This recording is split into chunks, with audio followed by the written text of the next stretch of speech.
Kowere kod mago motudore gi weche mag arita kwe kwa Ramogi wadonje weche mag somo. Aput manyicha ne ochuogi mondo mi onon chal mar somo mar CBC koro chako ayanga chenro mar kawo pach jopiny e counties ma pacho ka, chenro ma dhi timore kuom jumbe ariyo.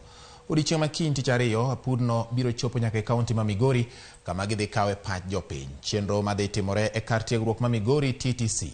Lalruok makamano biro dhi nyime e gwenge mamoko kaka Busia, Kwale kind mamoko. Chieng' tich ang'wen jumani kaunti ma Homa Bay, Mombasa kod Nyamira gin moko kuom mago ma apudno biro dhi kawe pach oganda. Sikundi yawuoyi ma Homa Bay Boys ema idhi bage Twak ma Homa Bay ka Mombasa odhi timore Coast Girls.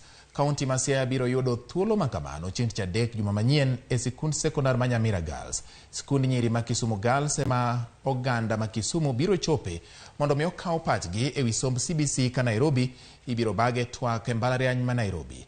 Lalruok makamago biro bedo e kinda saa 2 mar okinyi gi saa 10 mar odhiambo.